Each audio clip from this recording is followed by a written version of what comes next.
All right, students, as I sent you the email, today's talk will be about money.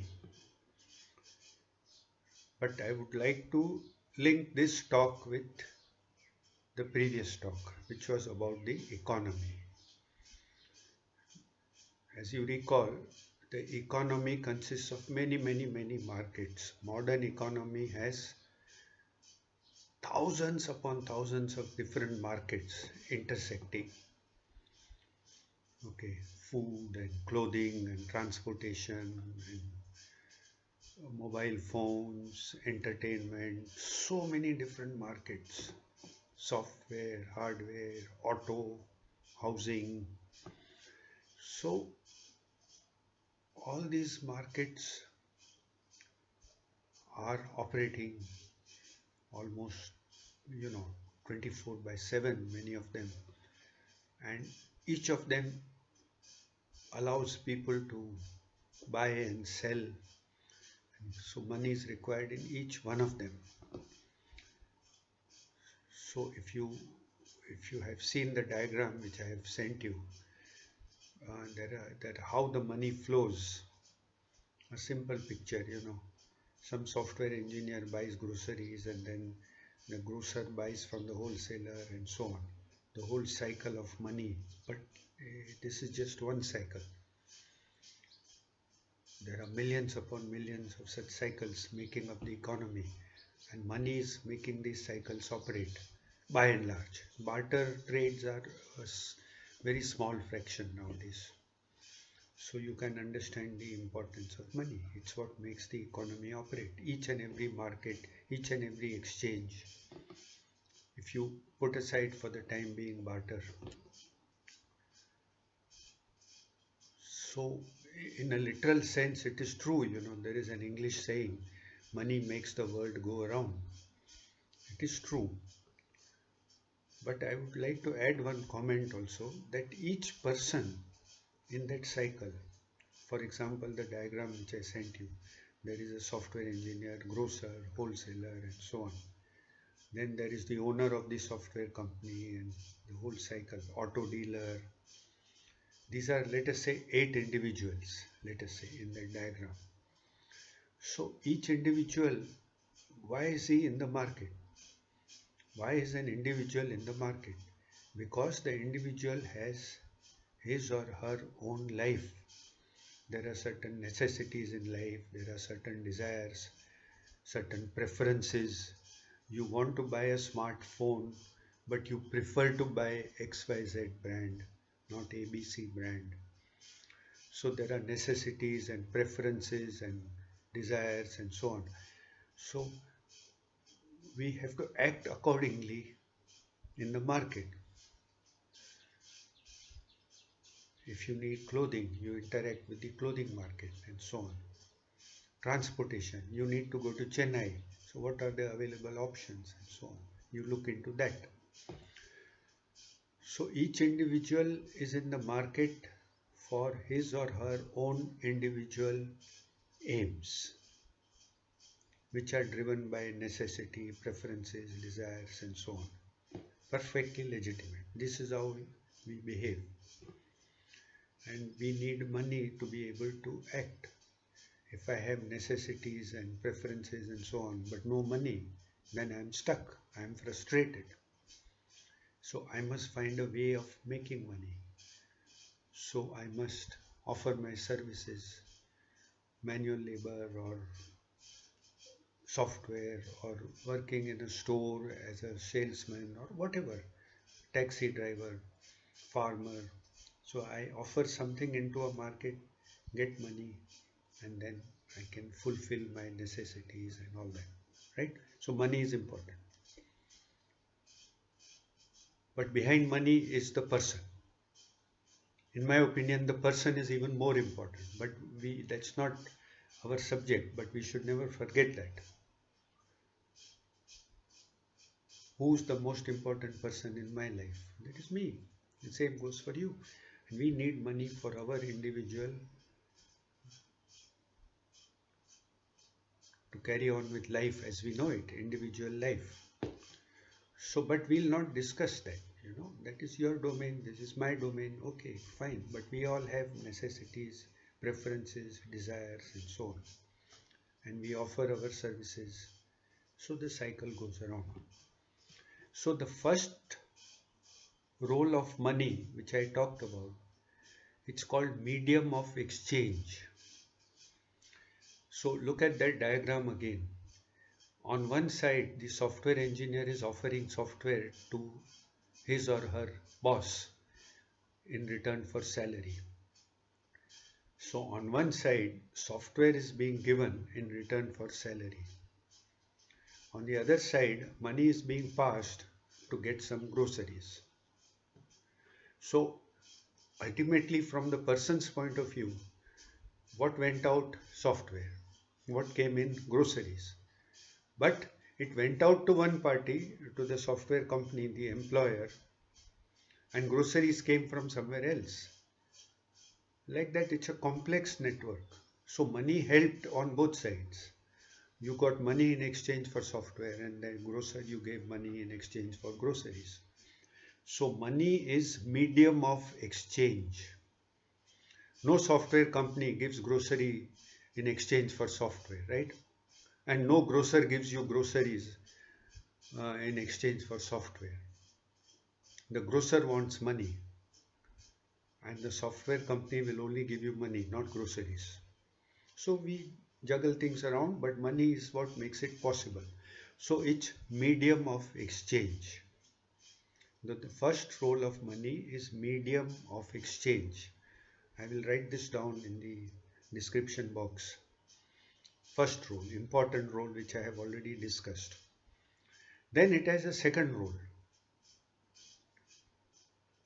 We want to save up for an important purpose. Okay, somebody wants to buy a flat 2 years from now. So let us take a realistic scenario. Because of regular employment, home loan is available, but still 20% or so down payment has to be made from own money. So the person has a target of saving up 20% in about 2 years. So saving. So then whatever the person is earning, the person is not spending, he is putting aside, saving. So that saving is like storing. In the old days, people would store grain in big jars and so on for the whole year. Now you are saving money in a bank account, FD or something. So, or in some other form, different forms of saving. Why? Because slowly it will accumulate. And in 2 years, the person will have enough for a down payment for a flat. The other will come from home loan. So the person has a long-term goal. Long-term means couple of years, to be able to buy a flat with down payment. So money is being put aside, saved. So in this field, the ability to put aside is described as store of value. What you are putting aside, money represents surplus of what you gave to the economy. The person earned so much because he gave so much to the economy in terms of services or talent or whatever, or goods. But he did not spend that much. Maybe in 1 year he earned 6 lakhs but spent only 3 lakhs. So the remaining was put aside like that. So store of value.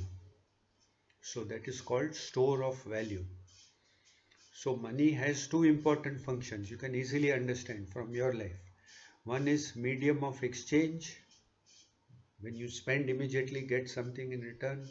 Second is put aside, store of value. In our life, there is both. Of course, we are buying and selling all the time. Students are not yet selling their services, but when they graduate, they will sell, your software ability, whatever. So, buying and selling, medium of exchange is daily. Putting aside is for a purpose. Maybe I want to start a company. Maybe I want to buy a flat, as I said, or buy a car. I need to put aside money. Or I am putting aside for someone in the education has to go abroad, so money has to be put aside for the expenditure. Okay, fine. Store of value. So money has two important roles: medium of exchange and store of value. All right, that is the first point. Both you can relate to your life. You should. Whatever I am teaching in this course, I hope you are able to relate. Now the question arises about who produces money. Of course, from a personal point of view, the ATM gives me money, but that's because I already have a balance. So if you go into back and back, where did it actually originate? So it is such an important function that the government of any country has to have some regulation over this. This cannot be a random thing that any Tom, Dick, or Harry can, print money. That will be chaotic because we want the markets to function on the basis of fairness. If I have 10,000 rupees, presumably I earned it fairly by offering my services somewhere. I got 10,000. But if I can just print 10,000 or 10 lakhs, I'm cheating everybody else because printing money means I made that money without actually offering anything to any market in the economy, to any customer. So the supply of money has to be regulated. It's a very important function.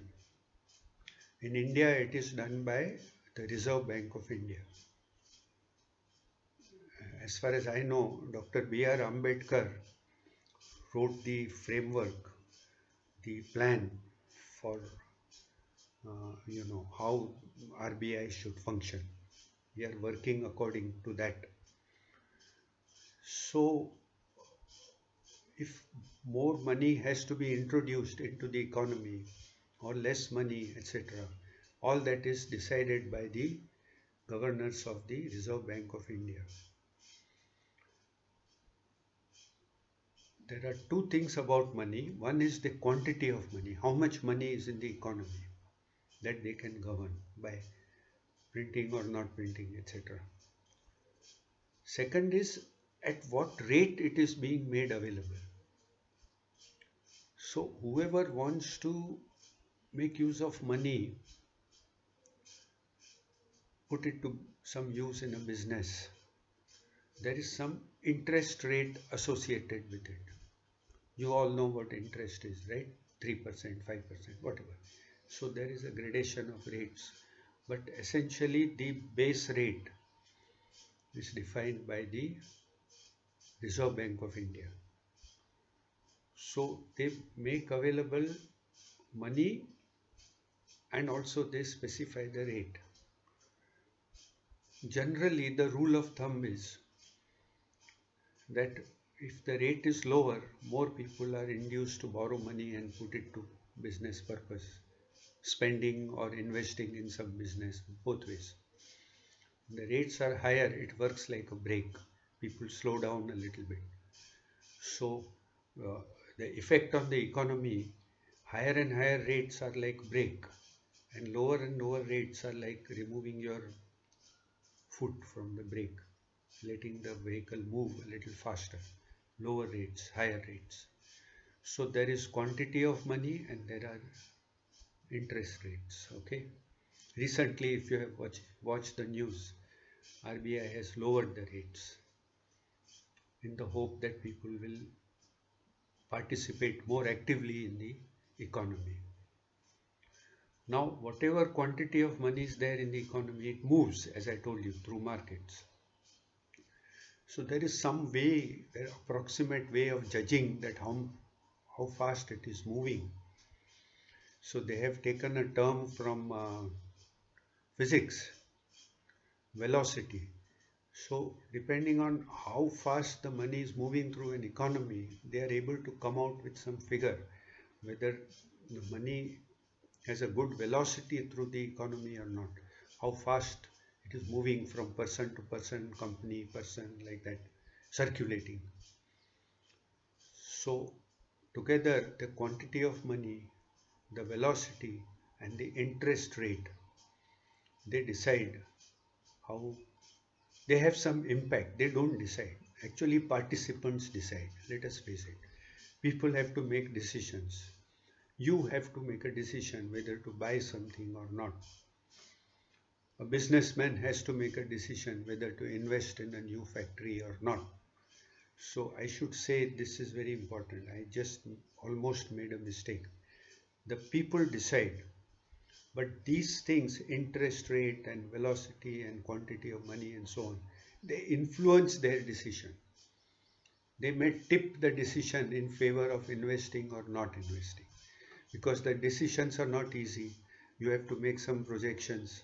Normally, whether or not to buy a t-shirt is an easy decision, but whether or not to invest 5 crores in a business, I will carefully analyze. So all these factors will come in: interest rate, etc., how easily I can get a loan, etc. So this is how RBI tries to regulate the money supply in the economy. The banks come next. Reserve Bank of India is the bank behind all banks.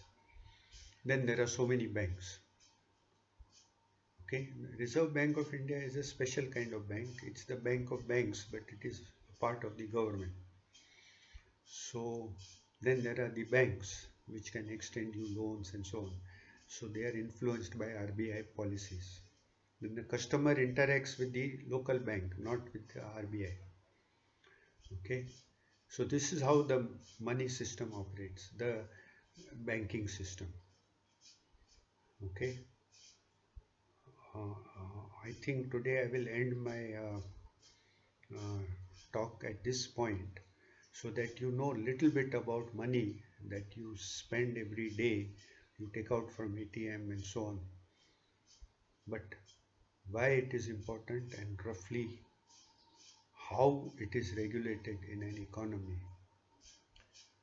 Okay, this is also a big subject, but I think for the time being, for our course, if you just keep this in mind, I hope it will help you to understand better how our economy functions, because soon you will have an active role in it when you go out and work somewhere, right? Okay, thank you.